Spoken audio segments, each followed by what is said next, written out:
Do you want to go in here?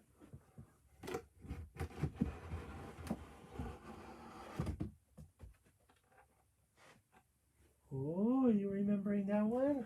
Well, I know you always like to go in there. Well, that's the reason that it's on that one. I'm just setting up to read some poetry. I'm trying to help everybody get in. You okay, Saki? Everybody getting into their seats? Okay, we'll see if we can maybe do this a little bit here. And since we've already begun it, I'll try and hurry. Hey, Texadillo, say hi to everybody that's here. Okay, I know that everybody's not seated yet, but we are really trying.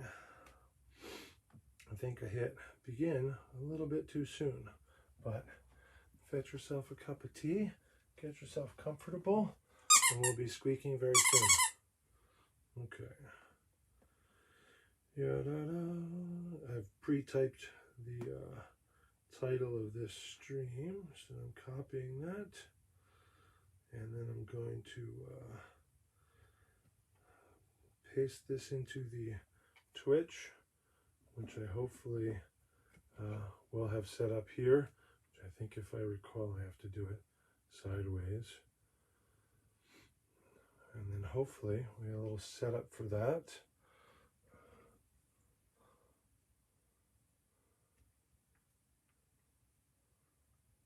And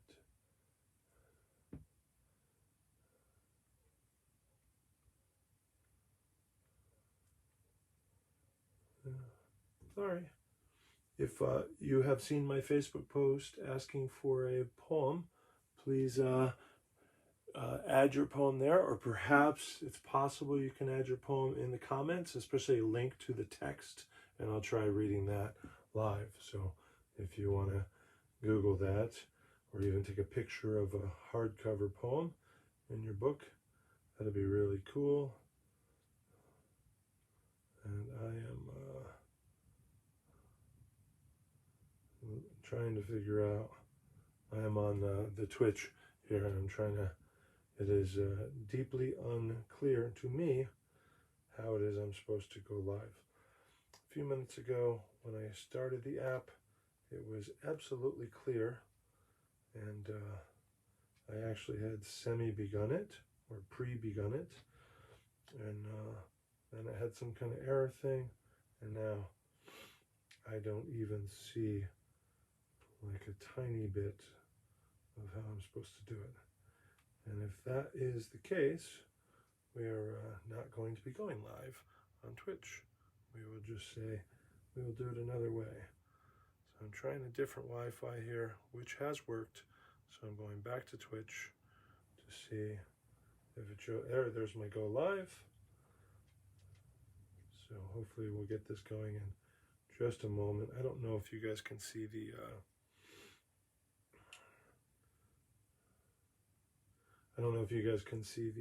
fuzzies or not. Again, I'm sorry I hit begin before I was ready. So I am saying to begin here, slightly different view of reading to the fuzzies. And I'm going to adjust my seat and let the fuzzies speak. Let's see if we can lower you guys. How you doing, Saki? You all right, Mr. Buddy? Okay, sorry about that.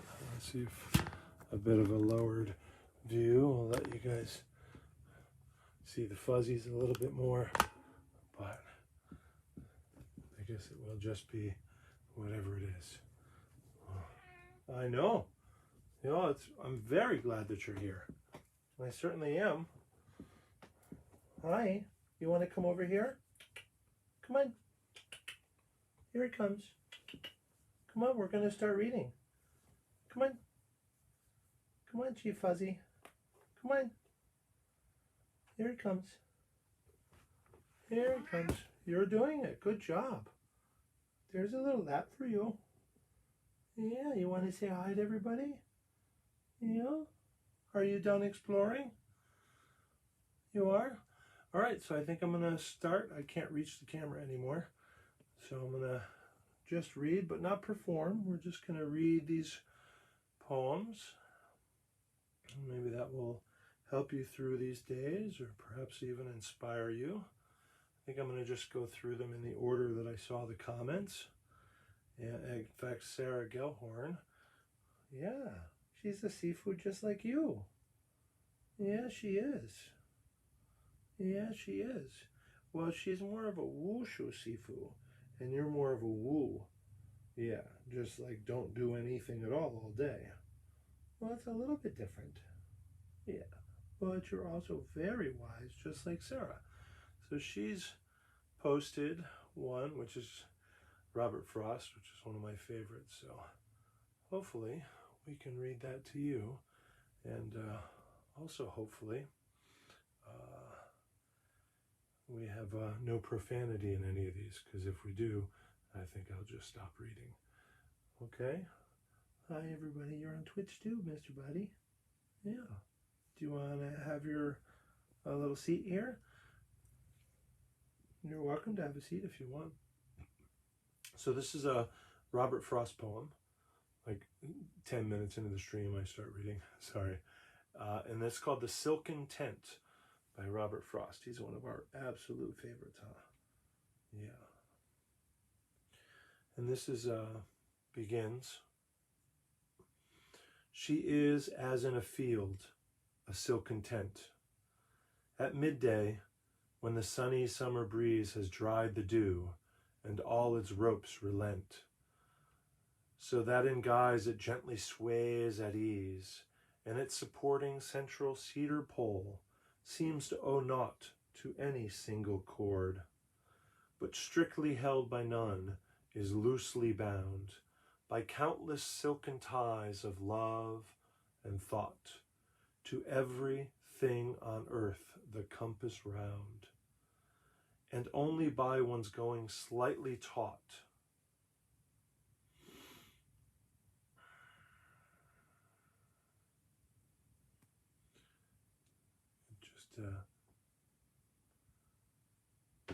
In the capriciousness of summer air is of the slightest bondage made aware. Oh, that's so nice. I think I'm going to try and read it again. The webpage is a really odd webpage here, and it just kind of just randomly brought me to the next Robert Frost poem without my touching anything. Let's try reading it again, okay, Mr. Buddy? And once again, you're welcome to have an actual permanent temporary seat here if you want to commit. Well, it's just a little commitment to come all the way onto the lap. You have 2 out of 4 paws on the lap. And you're absolutely welcome to take Texadillo's spot. Okay? All right. She is as in a field, a silken tent, at midday when the sunny summer breeze has dried the dew and all its ropes relent, so that in guise it gently sways at ease, in its supporting central cedar pole that is its pinnacle to heavenward, and signifies the sureness of the soul, seems to owe naught to any single cord, but strictly held by none, is loosely bound by countless silken ties of love and thought, to everything on earth the compass round, and only by one's going slightly taught in the capriciousness of summer air is of the slightest bondage made aware. Ah, that's fantastic. That reminds me of, pick at any one thing and you'll find the whole of the universe. So I'm going to, as a comment here, I'm going to copy and paste the prose of the poem in that original comment from Sarah. Thank you. It's always great to see your name. It gives me warm smiles right away. So I'm clicked on this next Emily Dickinson piece offered by Sifu Gollering, and hopefully, I think I pre-checked all these that the I've included the written words, or it links to written words already, rather than some people post just a YouTube link, which isn't going to really help me read to you. So this looks like we've successfully brought ourselves to this two-stanza poem, Emily Dickinson, and this is entitled, "This Quiet Dust Was Gentlemen and Ladies." Wow.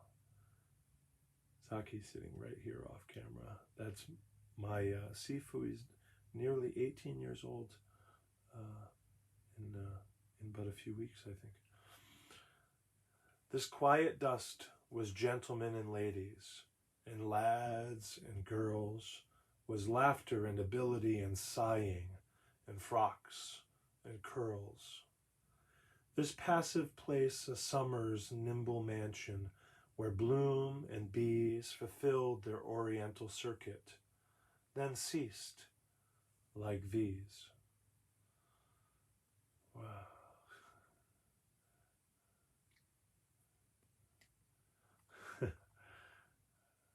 Yay. So I'm going to attempt to do the same thing on this. I also had a request for aphorisms, so if you can find that post, and I could certainly try and add it here for you later, for people to suggest aphorisms, words of wisdoms that have clicked for them for some in some way. And my thinking with that is that I'd read them and then ruminate on them, pontificate, probably argue with them, perhaps suggest my own in place of them. So we'll see how that goes.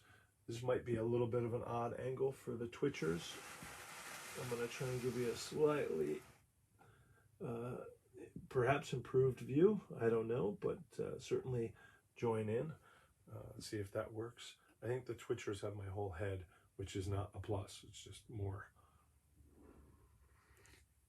what the Taoists might call more of less. So, okay, everybody ready for this? Okay. Here we go, Mimi. You can watch the Twitchers there. And the squirrel can be right here, okay? So the next one, our dear Alexis posted, and I don't see the author just yet, although it looks like Bukowski.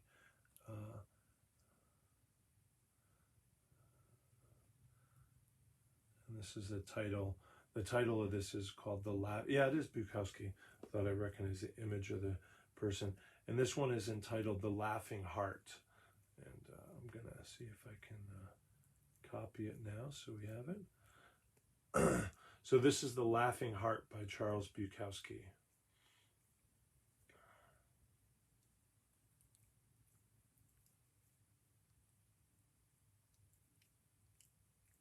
Well, I feel like that the look that you're giving me is highly emotive, and it's intended to convey your opinions about Bukowski. Well, you could just say, no, okay, well, perhaps you are about to say, but seeing as you're a sloth, it may take a very long time. You want to just sit here and read along with me? The Laughing Heart by Charles Bukowski. Thanks to Alexis for sending this one in. Your life is your life. Don't let it be clubbed into dank submission. Be on the watch. There are ways out. There is a light somewhere. It may not be much light, but it beats the darkness. Be on the watch. The gods will offer you chances. Know them. Take them. You can't beat death, but you can beat death in life, sometimes. And the more often you learn to do it, the more light there will be. Your life is your life. Know it while you have it. You are marvelous. The gods wait to delight in you. Yay. So, in keeping with my very poorly designed or produced reading, I am now going to do a little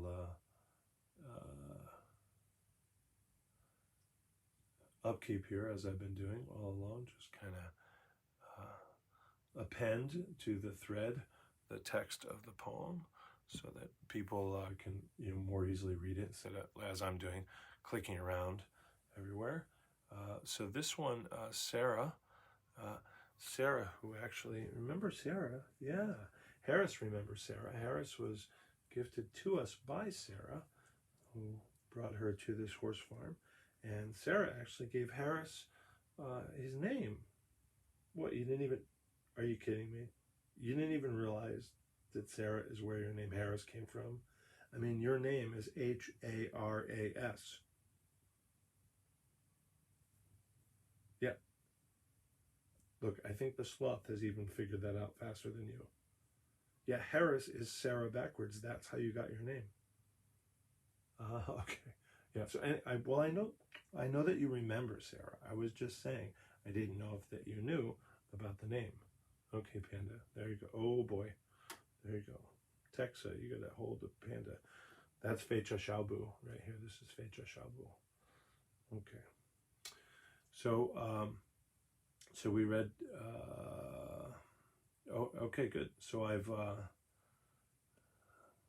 Here's one that I think probably a lot of people know, and I think I'll hold this up because I have it in smaller text. So we'll see if, yeah, if I expand it, let's see if I can do it as a screenshot and then expand that.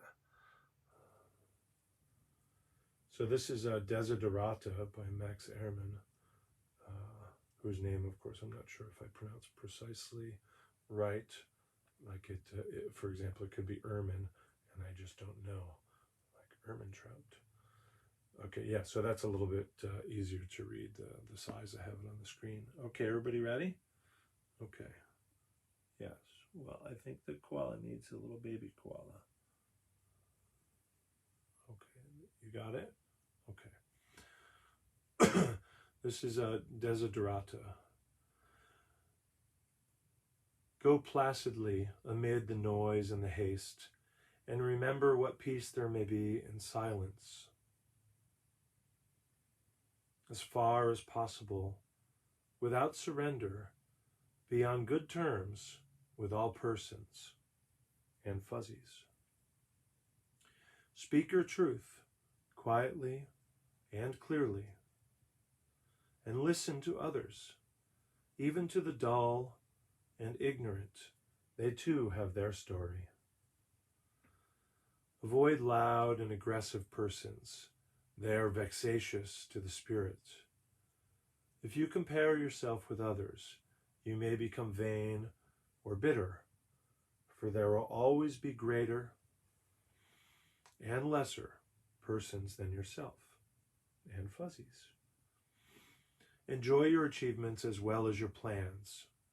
Keep interested in your own career, however humble.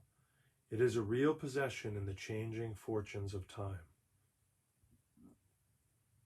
Exercise caution in your business affairs, for the world is full of trickery.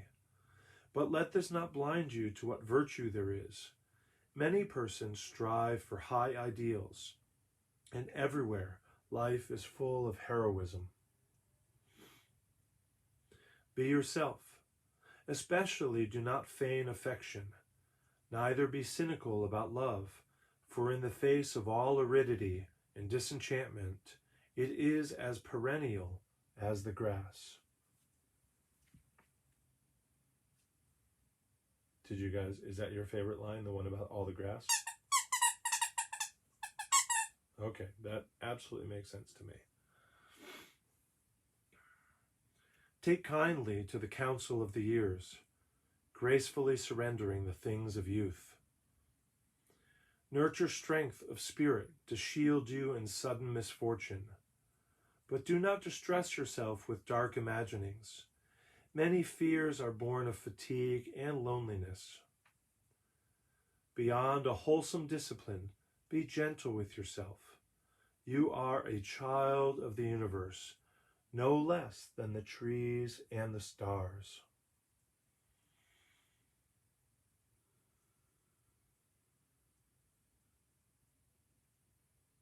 You have a right to be here. And whether or not it is clear to you, no doubt the universe is unfolding as it should. Therefore, be at peace with God, whatever you conceive him to be, or her, that's right, or neither, that's also right, or simply nature and woo. Good job, Mimi. Very nice. And whatever your labors and aspirations in the noisy confusion of life, keep peace in your soul. With all its sham, drudgery, and broken dreams, it is still beautiful. It is still a beautiful world. Be cheerful. Strive to be happy. Yay. Okay, time to find the next one. Here's my advertisement, I guess. Something for you to see and consider rather than just watching me look something up on an old iPad. Okay. So that was really nice, Desiderata. I haven't read that in a long time. I feel like that's a lot of people, and thank you, Sarah, for that. The next one, I think I also copied the text earlier into, and this is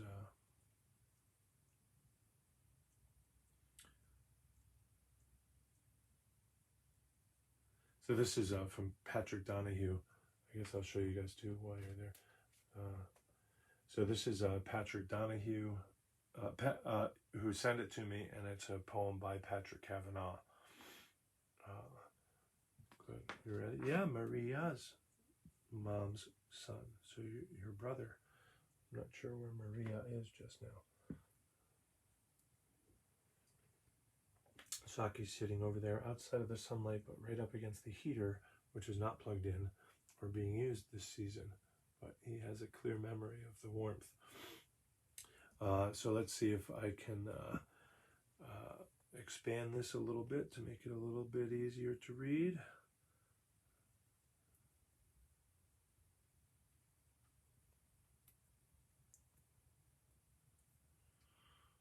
I don't know if I've, yeah, I think I've succeeded. Yeah, so I'm going to do that, and I'll try and screen in here. Okay, everybody settled in? Okay. So Pegasus. Yeah, this is a very exciting one for you. Okay. Okay, here's the sloth family. You guys can come over here too. Okay, good job. You can go up, Saki. Go on. I'm probably kind of weird. I guess if I can move this slightly further away, you could see everybody, but I can't much reach the camera. It might be disconcerting to see just part of my face, but the main thing is to see the fuzzies. Okay, Saki. So here's Patrick Kavanaugh's Pegasus. My soul was an old horse, offered for sale in 20 fairs. I offered him to the church. The buyers were little men who feared his unusual airs. One said, let him remain unbid in the wind and rain and hunger of sin, we will get him, with the winkers thrown in for nothing. Then the men of state looked at what I'd brought for sale. One minister, wondering if another horse body would fit the tail that he'd kept for sentiment, the relic of his own soul, said, I will graze him in lieu of his labor. I lent him for a week or more, and he came back a hurdle of bones, starved, overworked, in despair. Sorry about that part. I think it gets better. Well, it's an Irish poem, so maybe it'll just be despairing. But you still have all your fuzzy friends in me. Okay? I nursed him on the roadside grass to shape him for another fare. I lowered my price. I stood him where the broken-winded spavin stand and crooked shopkeepers said that he might do a season on the land, but not for high-paid work in towns. He'd do a tinker, possibly, I begged. Oh, make some offer now. A soul is a poor man's tragedy. He'll draw your dungiest cart, I said. Show you shortcuts to mass. Teach weather lore. At night collect bad debts from poor men's grass. And they would not. Where the tinkers quarrel, I went down with my horse. my soul. I cried, who will bid me half a crown? From the rowdy bargaining no one turned. Soul, I prayed, I have hawked you through the world of church and state and meanest trade, but this evening halter off, never again will it go on. On the south side of ditches there is grazing of the sun, no more haggling with the world. As I said these words, he grew wings upon his back.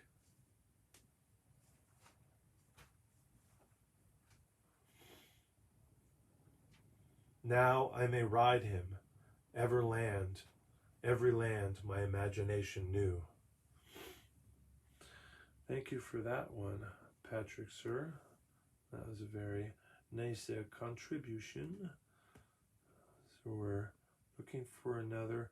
Again, if I remember, and I'm able, and you post a link to the text of a poem, I may be able to check in at the end of this and read it directly back to all the fuzzies. Okay, would you guys like another poem? What is that? Oh, did you think that because you're going to be on camera you should dress up? Okay, well, it's kind of gone a little bit wickety there. Good job. Okay.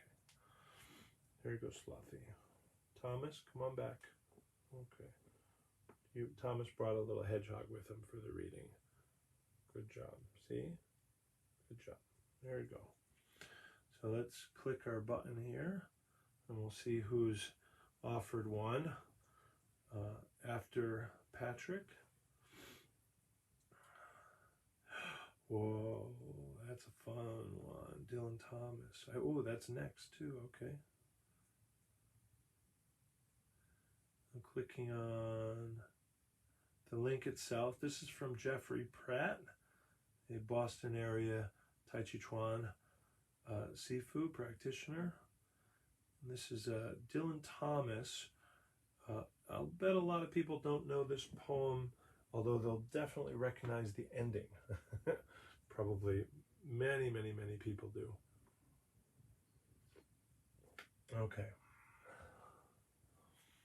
Hey, there's the sweet Miss Murphy has joined us. Hooray. We should read a little Ram Dass poetry next. So this is entitled, a Dylan Thomas poem, Do Not Go Gentle Into That Good Night.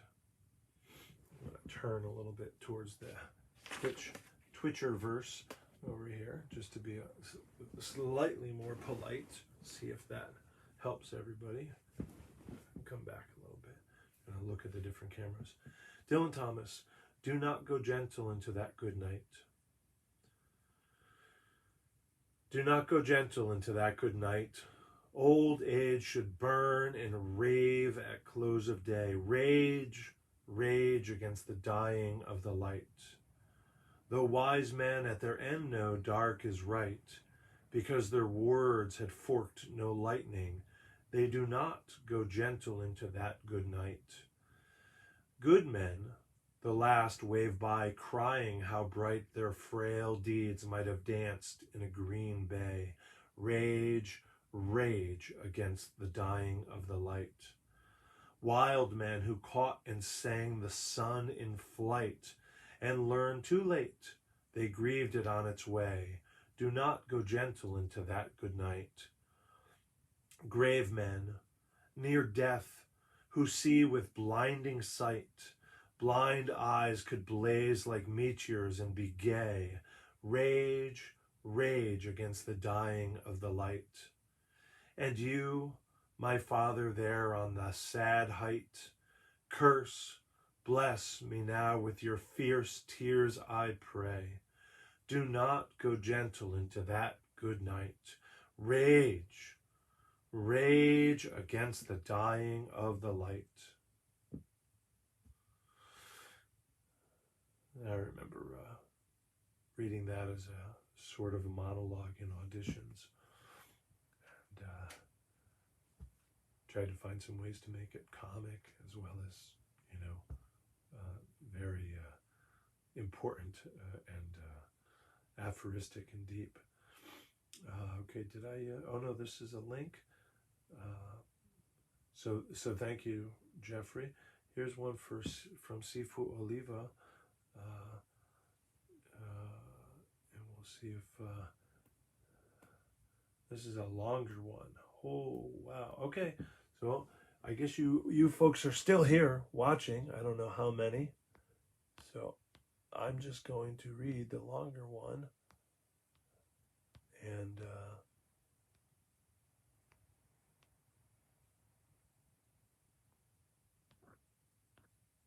if you are on Twitch and you're not on the Twitch stream, it'd be great if you could just check in and say a quick comment, even if you don't have time to hang out. I have no idea if anybody's watching it at all. So, okay, so this is a longer one, so strap yourselves in. This is Sifu Eric Oliva, who's shared with us an Edgar Allan Poe poem, and this is The Raven. Once upon a midnight dreary, while I pondered, weak and weary, over many a quaint and curious volume of forgotten lore, while I nodded, nearly napping, suddenly there came a tapping as of someone gently rapping at my chamber door. "'Tis some visitor," I muttered, tapping at my chamber door. "Only this, and nothing more." Ah, distinctly I remember it was in that bleak December, and each separate dying ember wrought its ghost upon the floor. Eagerly I wished the morrow, vainly I had sought to borrow from my books surcease of sorrow, sorrow for the lost Lenore, for the rare and radiant maiden whom the angels name Lenore, nameless here forevermore. And the silken, sad, uncertain rustling of each purple curtain thrilled me, filled me with fantastic terrors never felt before, so that now, to still the beating of my heart, I stood repeating, "'Tis some visitor entreating entrance at my chamber door, some late visitor entreating entrance at my chamber door. This it is, and nothing more." Presently my soul grew stronger, hesitating then no longer. "Sir," said I, or "Madam, truly your forgiveness I implore, but the fact is I was napping, and so gently you came rapping, and so faintly you came tapping at my chamber door, that I scarce was sure I heard you." Here I opened wide the door, darkness there, and nothing more. Deep into that darkness peering long, I stood there wondering, fearing, doubting, dreaming dreams no mortal ever dared to dream before, but the silence was unbroken, and the stillness gave no token, and the only word there spoken was the whispered word, "Lenore." This I whispered, and an echo murmured back the word, "Lenore." Merely this, and nothing more. Back into the chamber turning, all my soul within me burning, soon again I heard a tapping, somewhat louder than before. Oops, Mimi's taken a fall. "Surely," said I, "surely that is something at my window lattice. Let me see then what thereat is, and this mystery explore. Let my heart be still a moment, and this mystery explore. 'Tis the wind, and nothing more." Open here I flung the shutter, when with many a flirt and flutter in there stepped a stately raven of the saintly days of yore.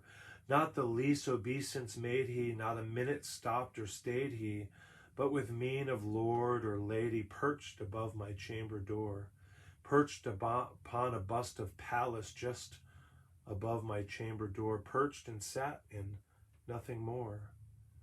Then this ebony bird beguiling my sad fancy into smiling, but the grave and stern decorum of the countenance it wore. "Though thy crest be shorn and shaven, thou," I said, "art sure no craven, ghastly grim, and ancient raven wandering from the nightly shore. Tell me what thy lordly name is on the night's Plutonian shore." Quoth the raven, "Nevermore." Much I marveled this ungainly fowl to hear discourse so plainly, though its answer little meaning, little relevancy bore. For we cannot help agreeing that no living human being ever yet was blessed with seeing bird above his chamber door. bird or beast upon the sculpted bust above his chamber door, with such name as Nevermore. But the raven, sitting lonely on the placid bust, spoke only that one word, as if his soul in that one word he did outpour. Nothing farther than he uttered, not a feather than he fluttered, till I scarcely more than muttered, other friends have flown before, on the morrow he will leave me as my hopes have flown before. Then the bird said, Nevermore. Startled at the stillness broken by reply so aptly spoken, doubtless, said I, what it utters is its only stock and store, caught from some unhappy master whom unmerciful disaster followed fast and followed faster till his songs one burden bore, till the dirges of his hope that melancholy burden bore of nevermore. But the raven, still beguiling all my fancy into smiling, straight I wheeled a cushioned seat in front of bird and bust and door. Then upon the velvet sinking I betook myself to linking fancy unto fancy, thinking what this ominous bird of yore, what this grim, ungainly, ghastly, gaunt, and ominous bird of yore meant in croaking nevermore.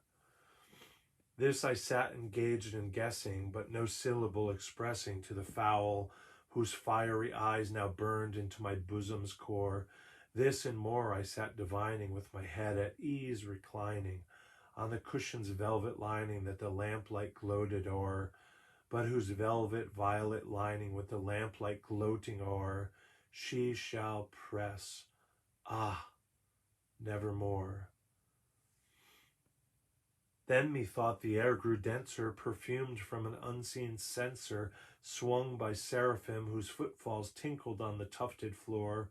Wretch, I cried, thy God hath lent thee, by these angels he hath sent thee, respite, and nepenthe from thy memories of Lenore.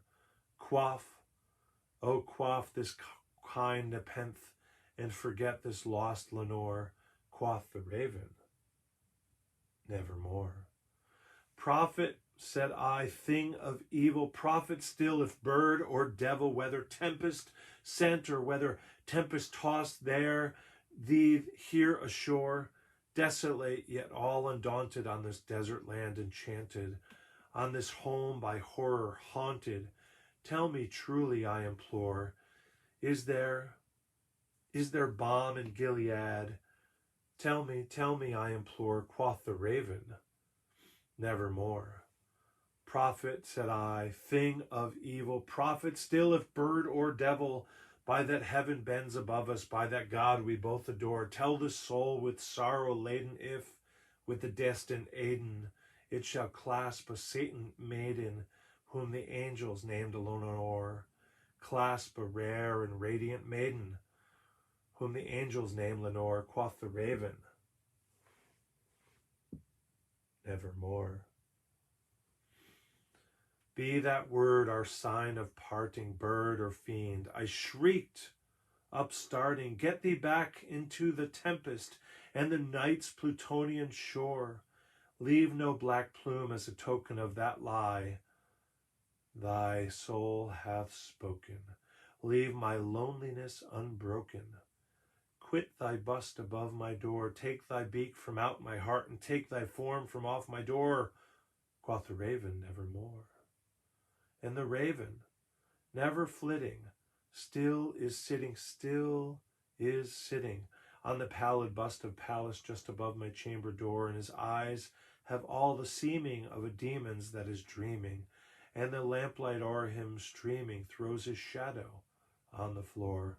And my soul from out that shadow that lies floating on the floor shall be lifted nevermore.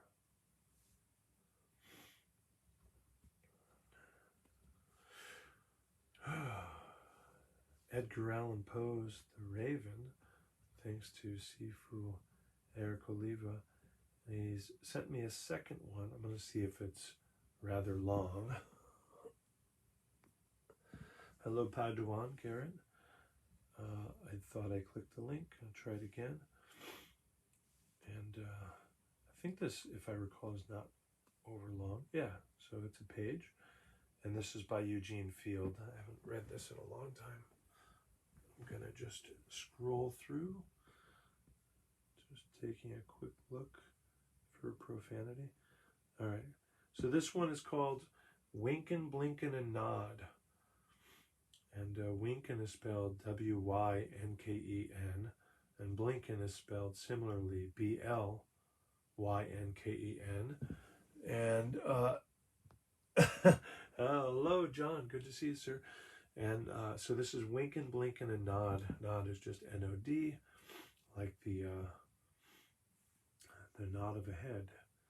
Eugene Field wrote this poem, Winkin', Blinkin', and Nod, and it begins after I sip my tea. Okay. Winkin', Blinkin', and Nod one night sailed off in a wooden shoe, sailed on a river of crystal light into a sea of dew. Where are you going, and what do you wish? The old moon asked the three. We have come to fish for the herring fish that live in this beautiful sea. Nets of silver and gold have we, said Winkin', Blinkin', and Nod. The old moon laughed and sang a song as they rocked in the wooden shoe, and the wind that sped them all night long ruffled the waves of dew. The little stars were the herring fish that lived in the beautiful sea. Now cast your nets wherever you wish, never afraid are we. So cried the stars to the fishermen three, Winkin', Blinkin', and Nod. All night long their nets they threw to the stars in the twinkling foam. Then down from the skies came the wooden shoe, bringing the fishermen home.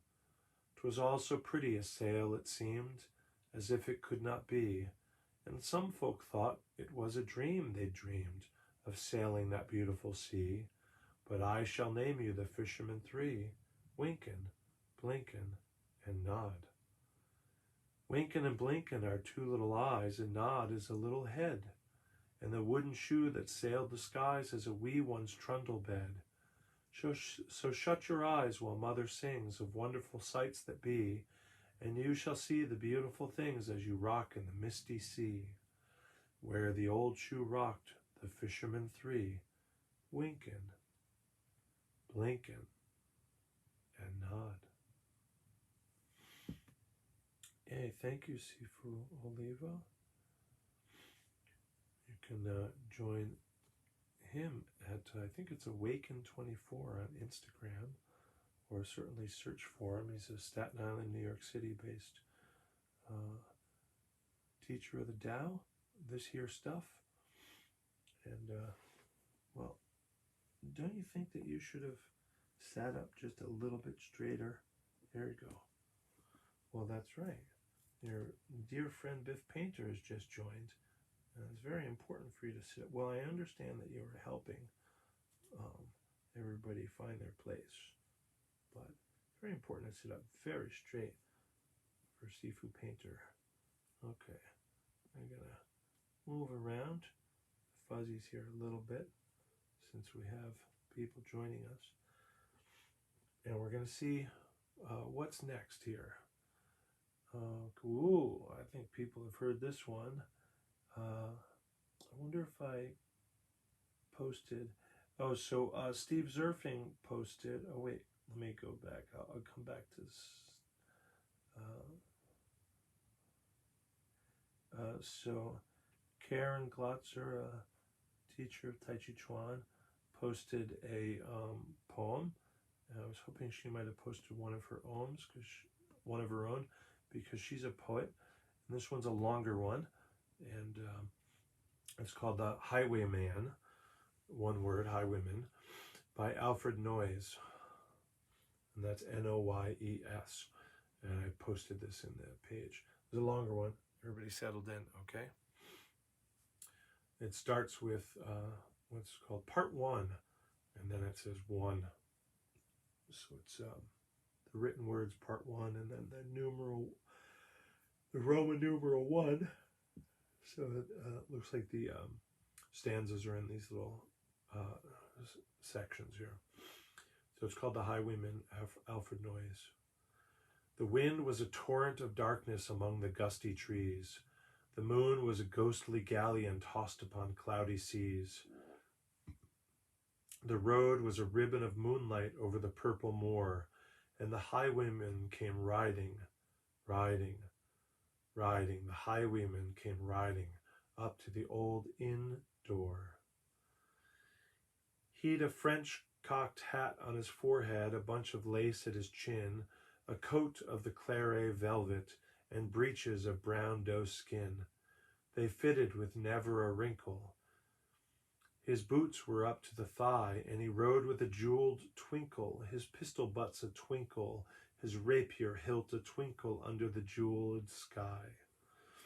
Over the cobbles he clattered and clashed in the dark inn yard, and he tapped with his whip.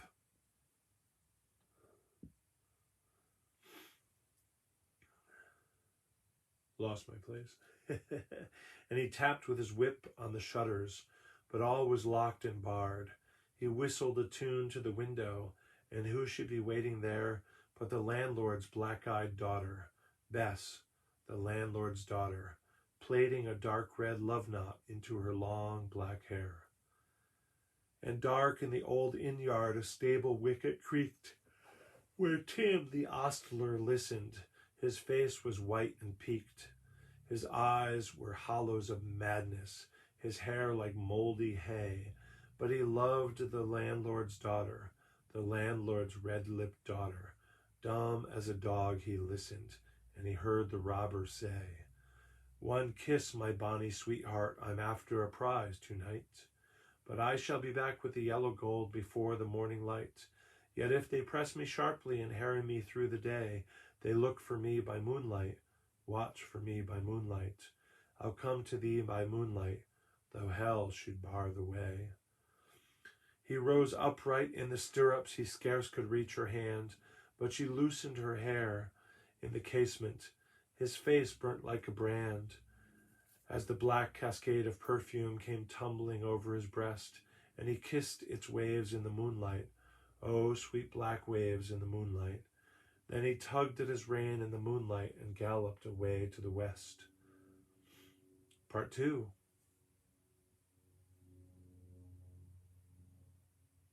Well, you're quite the critic of poems. Do you mind staying on Harris there, Slothy Times? Okay. He did not come in the dawning, he did not come at noon, and out, oh, the tawny sunset before the rise of the moon, when the road was a gypsy's ribbon looping the purple moor, a red-coat troop came marching, marching, marching. King George's men came marching up to the old inn door. They said no word to the landlord, they drank his ale instead, but they gagged his daughter and bound her to the foot of her narrow bed. Two of them knelt at her casement with muskets at their side. There was death at every window, and hell at one dark window, for Bess could see through the casement the road that he would ride. They had tied her up to attention with many a sniggering jest. They bound a musket beside her with the barrel beneath her breast. Now keep good watch, and they kissed her. She heard the dead man say, "Look for me by moonlight, watch for me by moonlight. I'll come to thee by moonlight, though hell should bar the way." She twisted her hands behind her, but all the knots held good. She writhed her hands till here her fingers were wet with sweat or blood. They stretched and strained in the darkness, and the hours crawled by like years, till now, on the stroke of midnight, cold on the stroke of midnight, the tip of one finger touched it. The trigger, at least was hers. I wonder if that's a typo there. The tip of one finger touched it. She strove for no more for the rest. Up, she stood up to attention with the barrel beneath her breast. She would not risk their hearing. She would not strive again, for the road lay bare in the moonlight, blank and bare in the moonlight, and the blood of her veins in the moonlight throbbed to her lover's refrain. Tlot, tlot, tlot, tlot, and they heard it, the horse hooves ringing clear, tlot, tlot, tlot, tlot in the distance. Were they deaf that they did not hear? Down the ribbon of moonlight, over the brow of the hill, the highwayman came riding, riding, riding. The redcoats looked to their priming.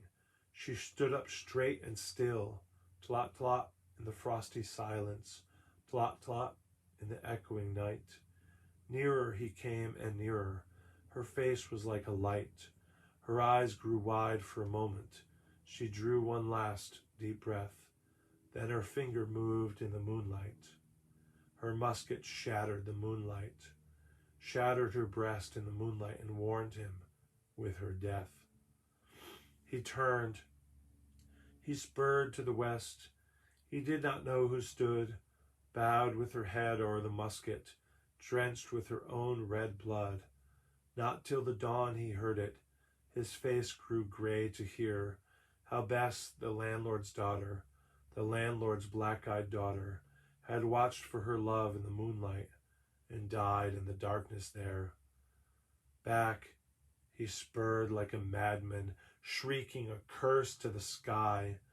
With the white road smoking behind him and his rapier brandished high, blood red were his spurs in the golden noon. Wine red was his velvet coat when they shot him down on the highway, down like a dog on the highway. And he lay in his blood on the highway with a bunch of lace at his throat. And still, of a winter's night, they say, when the wind is in the trees, when the moon is a ghostly galleon tossed upon the cloudy seas, when the road is a ribbon of moonlight over the purple moor, a highwayman comes riding, riding, riding. A highwayman comes riding up to the old inn door.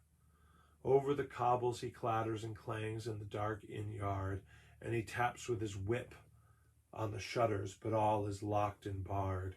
He whistles a tune to the window, and who should be waiting there but the landlord's black-eyed daughter, Bess, the landlord's daughter, plaiting a dark red love knot into her long black hair.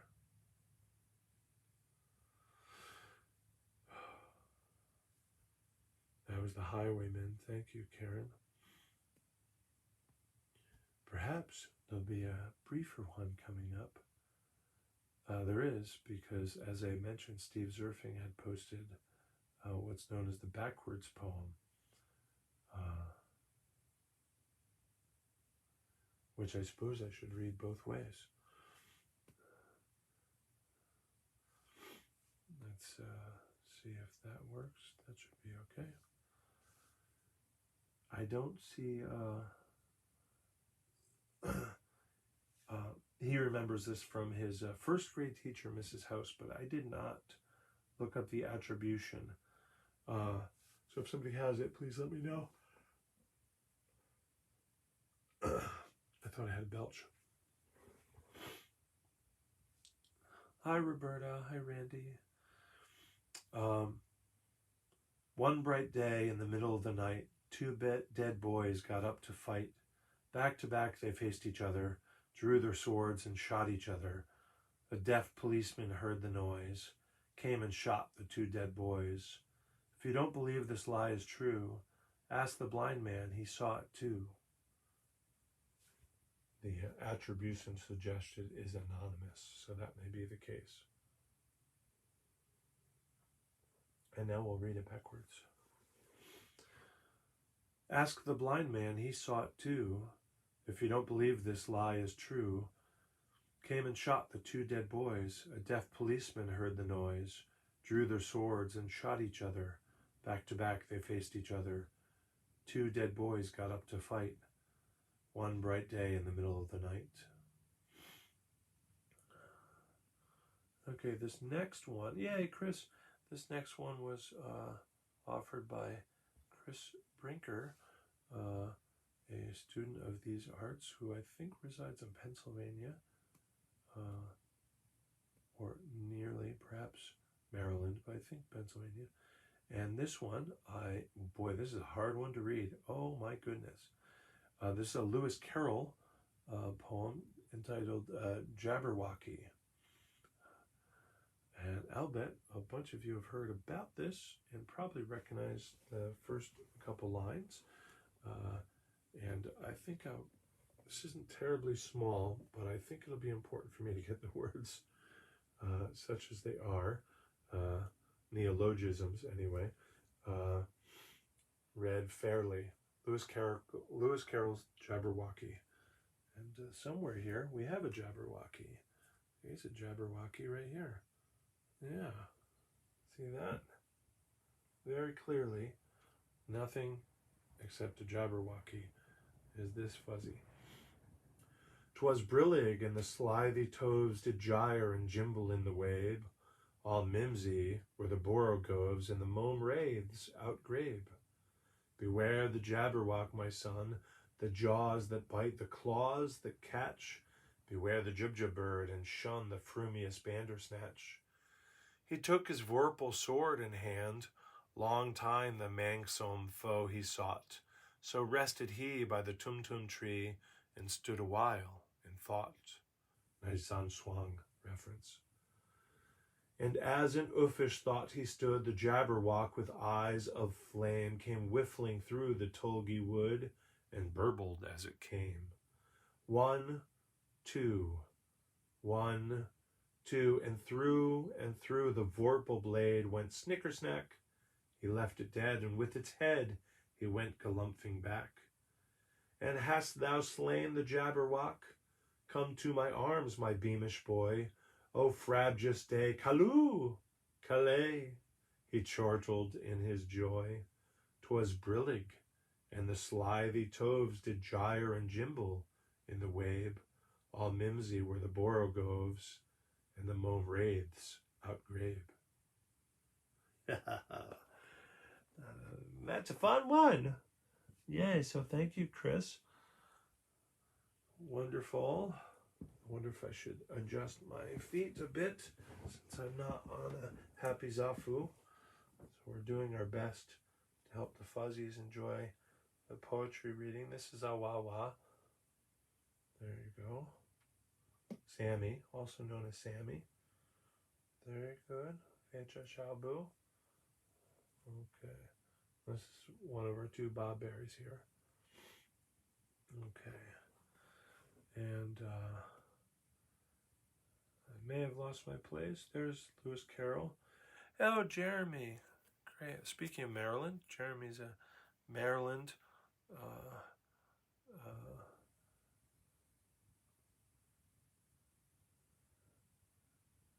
martial artist. Sorry, that was weird that I paused there, like I didn't know what he was. Sorry. Boy, I feel like this is a long one. Oh my goodness. Yeah.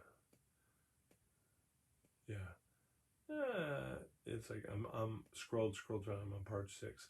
I think I'm going to opt not to read this, but it's linked, and you can read it on your own. Maybe I'll read it as an entirely separate, and that's the whole thing I'm going to read. But that was the rhyme of the Ancient Mariner, and boy, that goes that goes on and on and on. So this next one goes on and on and on, but it's a whole bunch of translations of a very brief haiku by Basho, which is probably the one haiku you know. And one of the things I really like about this is I regularly retranslate this, or that's not fair. I rewrite a version maybe in homage or as inspired by Basho's poem, and he actually sent me a link to the same page I've used, so let's just pick a random one. This is Basho, and so I probably have a dozen different homage poetry to this. So I'm going to read this one. This is translated by Robert Aitken, and the link is on the Facebook thread. Translated by Robert Aitken, just kind of a random one I came to. The old pond. A frog jumps in. The sound of water. I think I'll just pick one more and I'll direct it to Twitch, folks, just to be maybe kinder. Furuiki ya kawazo tobikomu mizo no oto. So let's find another one. That was the translation into Japanese.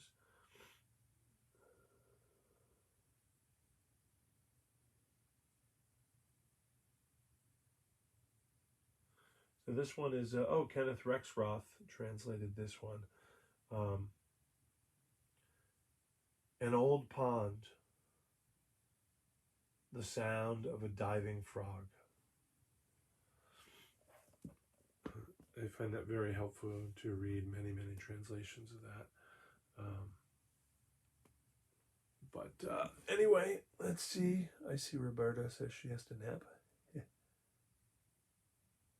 That's perfectly okay. I will save and archive this if I am able. That is certainly my intention. I'm going to scroll. I don't think there are too many more. But we will see. Yeah, we may be at the very last one, which was recommended by